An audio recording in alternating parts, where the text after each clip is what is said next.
Assalamualaikum warahmatullahi wabarakatuh. Hai semuanya, kembali lagi dengan saya Wisnu Agusna. Nah, kali ini saya akan menjelaskan tentang karya tulis ilmiah.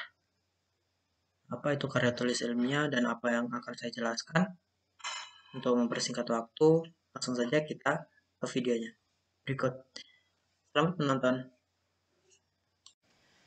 Baiklah teman-teman semua, di sini saya akan menjelaskan tentang karya ilmiah dan penelitian. Nah, di dalam karya ilmiah dan penelitian ini ada dua subbab, ada dua bab, dan tiga subbab yang akan saya jelaskan. Yang pertama, ada karya tulis ilmiah. Nah, di dalam karya tulis ilmiah ini ada tiga subbab, yaitu kaitan dengan perkembangan ilmu pengetahuan, penggunaan karya tulis ilmiah, dan karya tulis ilmiah populer. Dan bab kedua, ada karya tulis penelitian. Nah, langsung saja ke bab pertama, yaitu karya tulis ilmiah. Nah, karya tulis ilmiah, setiap karya tulis yang dihasilkan seseorang tidak serta-merta dapat digolongkan ke dalam format karya tulis ilmiah, karena karya tulis ilmiah ini memiliki kekhususan. Ada beberapa kekhususan kekhususan karya tulis ilmiah tersebut. Diantaranya adalah yang pertama, mengupas dan mempermasalahkan pengetahuan. Yang kedua, menerapkan kebenaran ilmiah yang disajikan dengan metode ilmiah. Yang ketiga, serta menggunakan bentuk dan bahasa ilmiah. Dengan demikian, setiap karya tulis yang memiliki kekhususan tersebut dapat dikategorikan sebagai karya tulis ilmiah. Karya tulis ilmiah adalah karya manusia yang dituangkan secara tertulis dalam mengusung suatu perkembangan ilmu. Karya tulis ilmiah juga merupakan karya atau produk dari komunikasi ilmiah secara tertulis. Seseorang yang berkomunikasi secara tertulis tetapi tidak disusun secara ilmiah juga tidak dapat dinyatakan sebagai komunikasi ilmiah. Demikian pula jika seseorang berkomunikasi secara tertulis yang disusun dengan pola penulisan ilmiah, tetapi materi yang dikomunikasikan tidak ilmiah, maka tidak termasuk karya tulis ilmiah. Selanjutnya termasuk ke kaitan dengan perkembangan ilmu pengetahuan.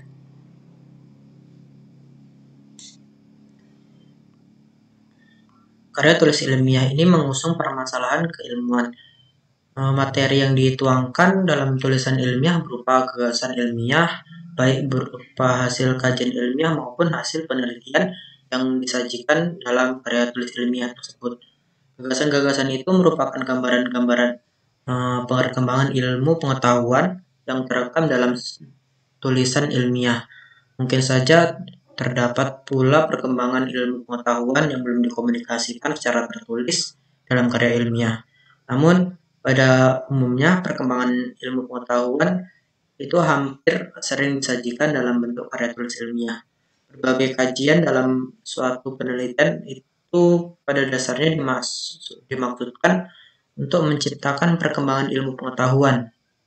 Ketika seseorang melakukan penelitian, tentu saja tidak bertolak dari suatu permasalahan yang belum diselesaikan secara teoritis dan praktis oleh ilmu pengetahuan yang ada. Prosedur yang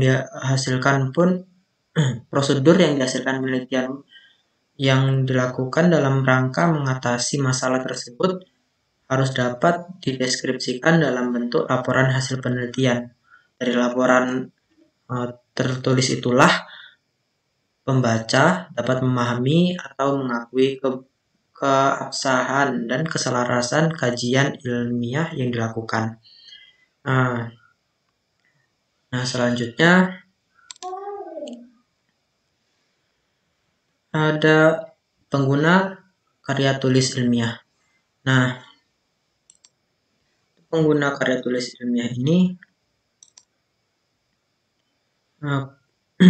karya tulis ini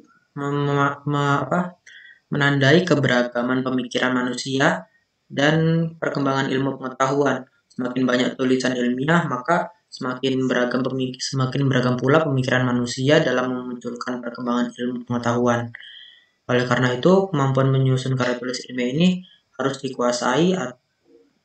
dimiliki dan dikuasai oleh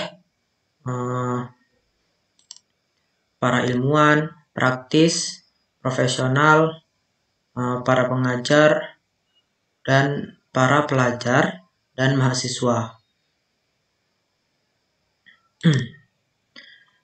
Pembelajaran menulis karya ilmiah di sekolah-sekolah di Indonesia tidak dilakukan secara khusus. Pembelajaran menulis karya ilmiah hanya merupakan bagian kecil dari pembelajaran bahasa Indonesia. Bahkan dari aspek pembinaan guru terhadap kemampuan menulis karangan ilmiah masih belum dilakukan secara optimal. Para siswa jarang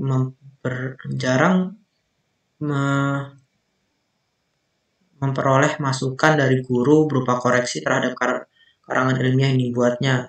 Pada umumnya, para siswa hanya mendapat nilai kemampuan mengarang, tetapi tidak mengetahui kelemahan dan keunggulan dari karangan yang dibuatnya.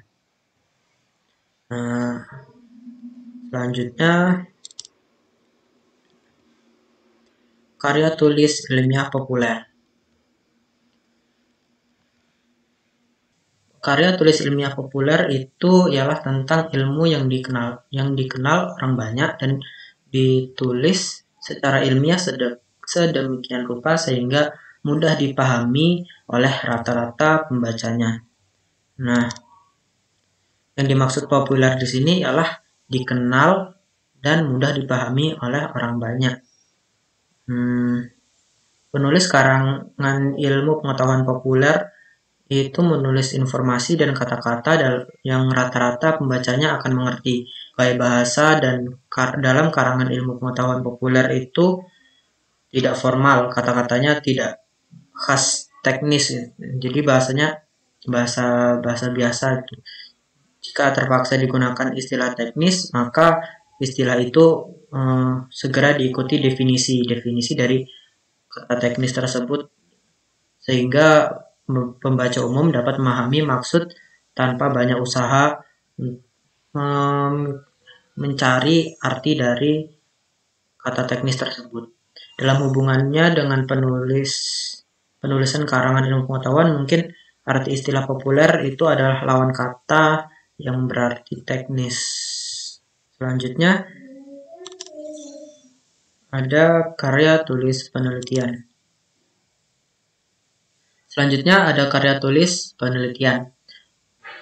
Karya tulis hasil penelitian selalu dilandasi oleh satu hipotesa yang nantinya dibahas dan dibuktikan dalam satu penelitian dengan metode tertentu untuk pada akhirnya diperoleh pembuktian. Hasil pembuktian yang ternyata benar merupakan kesimpulan yang disebut sebagai tesa. Tesa akhirnya dapat menjadi satu teori yang dapat menjadi rujukan. Nah, lazimnya di Indonesia tesis secara berurut dijuluki atau sering disebut sebagai skripsi S1 untuk jenjang pendidikan sastra 1, terus ada skripsi S2 untuk skripsi magister, terus untuk skripsi S3. Nah, untuk format penulisan dari karya tulis penelitian ini mirip atau sama dengan penulisan proposal. Hampir sama. Untuk halaman depan, bagian judulnya itu mencakup ada judul tesis atau studi, nama jurusan dan fakultas, nama dan nomor mahasiswa, bulan dan tahun. Bagian ringkasan proposal bagian ringkasan karya tulis ini juga memuat abstrak ringkas tentang karya tulis penelitian ini. Terus selanjutnya ada pendahuluan. Dalam pendahuluan ini terdapat pengantar dan latar belakang. Terus ada pertanyaan penelitian kunci, tujuan penelitian, delimitasi studi, atau apa usul Anda agar keterbatasan studi dapat ditata.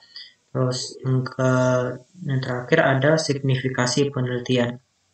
Nah, selanjutnya yang ketiga, tinjauan literatur dan kerangka teoritikal.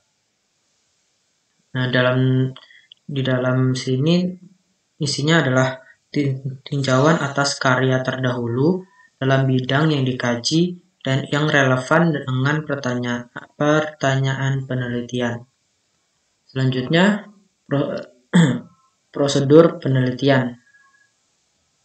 Nah, di dalamnya ada selayang pandang tentang desain studi, terus konsep-konsep kunci dan definisi-definisi dari istilah penting, data atau sumber informasi, pengumpulan data atau informasi yang diusulkan, metode yang diusulkan untuk menganalisis data, kerangka kerja, rentang masa studi.